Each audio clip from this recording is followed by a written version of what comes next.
¿La inteligencia artificial me quitará mi empleo? El Economista Podcast. Hola, ¿qué tal? Bienvenidos a Futuro 2050, el podcast del Economista en donde exploramos las tendencias del futuro en temas que nos preocupan en nuestro día a día. Mi nombre es Rodrigo Riquelme, yo soy reportero de tecnología aquí en El Economista y me encuentro con Ana Karen García. ¿Qué tal, Ana? ¿Cómo estás? Hola Rodrigo, mi nombre es Ana Karen García, soy reportera de Indicadores de Desarrollo Económico. También quiero darles la bienvenida a este episodio de Futuro 2050. Bueno, muy bien, espero que tú estés bien y que todos los que nos escuchan también. Hoy vamos a tratar de responder junto con un especialista a esa pregunta, ¿no?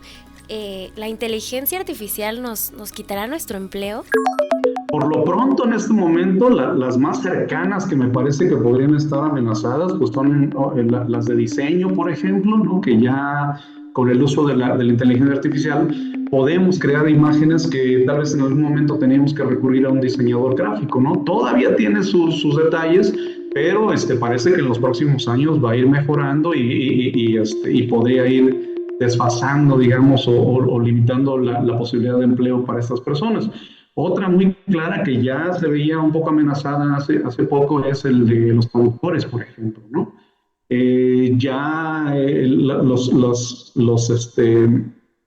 Las herramientas de generación del lenguaje son cada vez mejor y ya no cometen tantos errores, ¿no? Él es el doctor Javier García Rivas, experto en salud pública y tecnología de la salud ocupacional en la Universidad Autónoma del Estado de Morelos. Javier nos explica que la relación entre la tecnología y el trabajo ha cambiado constantemente a lo largo de la historia, ¿no? Y además, pues ahora estamos viviendo como una especie de nueva revolución revolución industrial que está siendo impulsada por la inteligencia artificial, ¿no? Y su penetración en todo el mercado de trabajo. ¿Podríamos decir entonces que estamos en un momento histórico similar a la primera revolución industrial, pero ahora con la inteligencia artificial como protagonista? Sí, exactamente, Rodrigo. Justo Javier nos platica, ¿no? Que así como la electricidad y la automatización transformaron en su momento el mundo del trabajo, hoy la inteligencia artificial está creando, ¿no? Esta nueva revolución, no solo de cómo se trabaja, ¿no? Pero también de quiénes trabajan y cuáles son estas ocupaciones, ¿no? Pero en realidad, pues no sabemos exactamente hacia dónde nos va a llevar esta revolución. Esto se ve con un dato curioso que nos compartió Javier y que dice, en 1923 la revista Science preguntó a varios científicos cómo sería el mundo en los siguientes 100 años, es decir, hacia el 2023. Y entre sus predicciones estaba que para este año, para 2023, hace 2 años, trabajaríamos solo 4 horas diarias gracias a los procesos de automatización.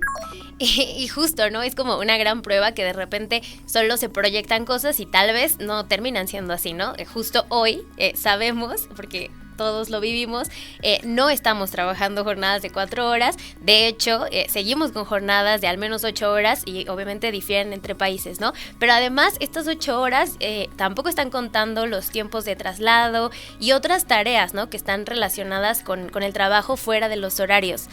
Exactamente, y por eso es importante analizar con cautela las predicciones sobre tecnología que hacemos en este momento y especialmente con la inteligencia artificial y cómo esta tecnología va a cambiar el trabajo o está cambiando el trabajo ahorita y cómo lo va a cambiar en el futuro. Sí, totalmente. Y de hecho, bueno, también ahora me gustaría hablar un poquito de cómo también hay estas brechas entre sectores, ¿no? De hecho, aunque este fenómeno de la inteligencia artificial impacta, digamos, a todos los sectores en el mundo del trabajo, pues hay algunos que se ven, digamos, como más impactados, ¿no? O más afectados por esta revolución tecnológica. Según García Rivas, algunos empleos están, de hecho, amenazados, ¿no? En el corto plazo. Sí, por ejemplo, las profesiones relacionadas con el diseño gráfico están entre las primeras de esta lista entre las que se ven más afectadas por el desarrollo de la inteligencia artificial, porque básicamente la inteligencia artificial ya puede crear imágenes que antes requerían a un diseñador especializado. Y lo mismo pasa, por ejemplo, con los traductores, porque las herramientas de traducción automática que utilizan inteligencia artificial son cada vez más precisas. Sí, bueno, sí, esto lo podemos ver como muy claramente, ¿no? Pienso mucho en como las traducciones que teníamos en estos sistemas hace por lo menos 5 años, que se notaba, ¿no? Que estaban hechas por alguna herramienta, ¿no? Y no por una persona, y ahora cada vez están más pulidas estas traducciones. Y creo que también otro caso importante de mencionar serían los escritores, ¿no? Que también es una de las ocupaciones que más han estado amenazadas por esta revolución.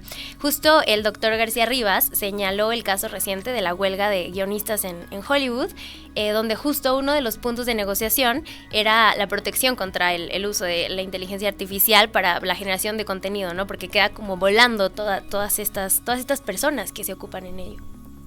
Sí, pero aún así no todo es negativo. Por ejemplo, Javier nos habla a su vez de profesiones que no van a desaparecer y que además se van a transformar, como es el caso de las que están relacionadas con la salud. Por ejemplo, en estas profesiones en las que yo no veo una amenaza de desaparición a corto plazo, pero sí una modificación en la forma en la que trabajamos, pues en general son las profesiones de la salud, por ejemplo, ¿no? Hay que considerar además que estas profesiones de la salud pues deben atender a una población mundial en proceso de envejecimiento, y estas necesidades de atención de salud van a ir cambiando. Es muy interesante, ¿no? Lo que menciona Javier sobre las profesiones de la salud, especialmente porque justo él trabaja en este campo, ¿no? De la psicología, que al final es esto, ¿no? Es personal de la salud, y él nos explica, ¿no? Que aunque la inteligencia artificial puede, pues, mantener una conversación básica, de hecho sí no puede captar algunos matices, ¿no? Como los tonos de voz, interpretar silencios, no sé, como gestos, cosas que sí son muy particulares, ¿no? De la interacción humana propias de ella.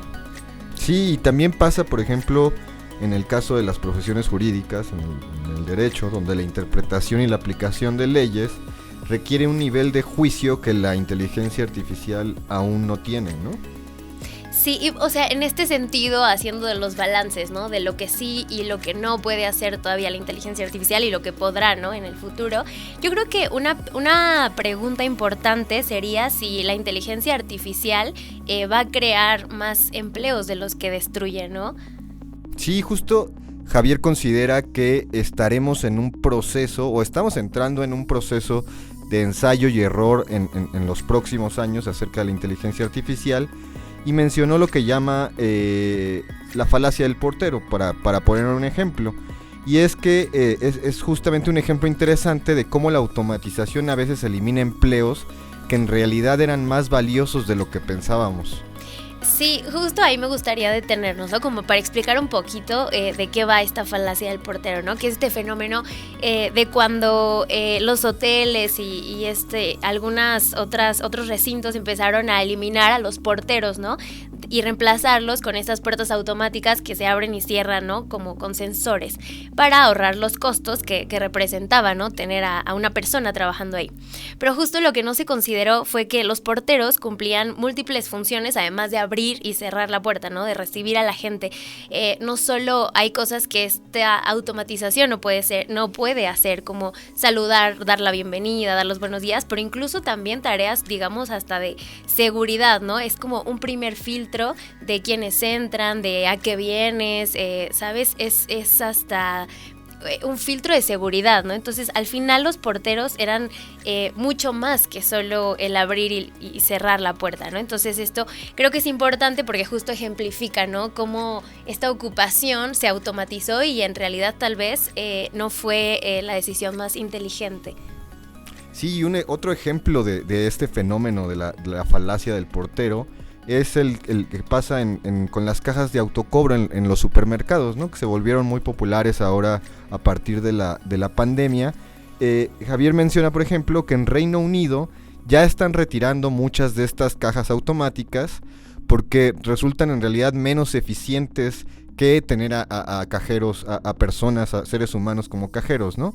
los clientes son más lentos al momento de escanear sus propios productos y además se registran más pérdidas en caso por cuestión de errores o porque se roban las cosas, ¿no? Sí, totalmente. Creo que pues justo esto nos lleva, ¿no?, a esa reflexión de que la automatización no siempre, al menos en específicamente, ¿no?, en el mundo del trabajo, no siempre resulta ser la opción más eficiente. Sí, y ese es el punto clave, ¿no? La tecnología debe complementar el trabajo humano, el trabajo de los seres humanos, y no simplemente reemplazarlo. Sí, y totalmente, ¿no? Porque justo hay habilidades que, digamos, sí son irreemplazables totalmente. Es interesante que Javier mencione las habilidades blandas porque efectivamente son en las que la inteligencia artificial tiene más dificultad para replicar. Sí, y justo es importante, ¿no? No olvidar también que en este sentido los seres humanos somos totalmente sociales, ¿no? Por naturaleza. Ahí García Rivas, ¿no?, hace esta analogía con lo que vivimos durante la pandemia, ¿no? Creo que esos meses, poco más de un año de aislamiento total, pues nos demostraron cuánto, ¿no?, necesitamos la interacción humana y socializar. Sí, por eso es importante que la formación profesional se adapte a esta nueva realidad, tanto en lo que se refiere a las habilidades blandas como a la propia inteligencia artificial. Las universidades y escuelas deben preparar a los estudiantes para trabajar junto con la IA y no en contra de ella, ¿no? Sí, total, yo creo que ahí también tendrá un papel importante, ¿no?, la regulación y cómo los estados y las políticas públicas regulan esto, ¿no? Ahí Javier también habla de la importancia de que se invierta en educación pública, considerando esta revolución tecnológica, pues para evitar que las brechas digitales, que de hecho ya existen, sigan creciendo, ¿no?, o se ensanchen. Yo creo que sin políticas públicas adecuadas, sí hay un riesgo de que solo una pequeña élite domine estas tecnologías. En realidad, por personalidad, soy bastante pesimista, pero en este tema me considero optimista. Sin embargo, me parece que es una visión fatalista y una visión incluso a veces sensacionalista, ayuda bastante a prever algunos de los riesgos a los cuales nos podríamos estar enfrentando en un futuro. Y si nosotros podemos justamente prever estos riesgos, pues nos invita, ¿no?, a tomar decisiones, ¿no?, enfocadas justamente a que no ocurran estos riesgos, ¿no? Sí, de hecho, él pone un ejemplo muy interesante, ¿no?, el cambio climático. Justo las advertencias sobre la escasez de agua que venimos escuchando, ¿no? Como que ya sabes que el día cero, o sea, lo venimos escuchando yo desde muy chiquitita, ¿no? Creo que es el mismo caso de los escuchas, ¿no? Que se va a acabar el agua, va a llegar el día cero y bueno, esto nos ha llevado a implementar medidas de ahorro y reciclaje que son buenas, ¿no? Y es bueno que justamente al final estas predicciones no se hayan cumplido, pero sí esta predicción tiene un impacto importante en las políticas públicas que se implementan, ¿no? Sí, justamente al prever los posibles impactos negativos de la inteligencia artificial en el empleo, sobre todo, nos puede ayudar a implementar políticas y medidas para mitigar estos impactos. Y bueno, un poco acercándonos a responder la pregunta inicial, ¿la inteligencia artificial nos va a quitar el empleo? La respuesta no es un simple sí o no. Sí hay algunos trabajos que desaparecerán, como escuchamos a Javier, el diseño, la traducción quizá, pero otros, como la salud, el trabajo en la salud, se transformarán y surgirán nuevas profesiones que todavía ni siquiera alcanzamos a imaginar. Sí, yo creo que lo importante es que nos preparemos, ¿no?, para estos cambios, para alinearnos a ellos y como sociedad, ¿no?, desarrollar habilidades que complementen la inteligencia artificial y como vaya avanzando, ¿no?, no que compitan con esta tecnología. Sí, como sociedad, además debemos implementar políticas públicas que estén basadas en evidencia científica y que garanticen que los beneficios de esta revolución tecnológica que implica la inteligencia artificial se puedan distribuir equitativamente, ¿no? Muchas gracias por acompañarnos en este episodio de Futuro 2050. Muchas gracias, Karen. Gracias a ti y a Javier también. No olviden suscribirse y compartir este podcast si les ha parecido útil. Nos vemos en el próximo episodio.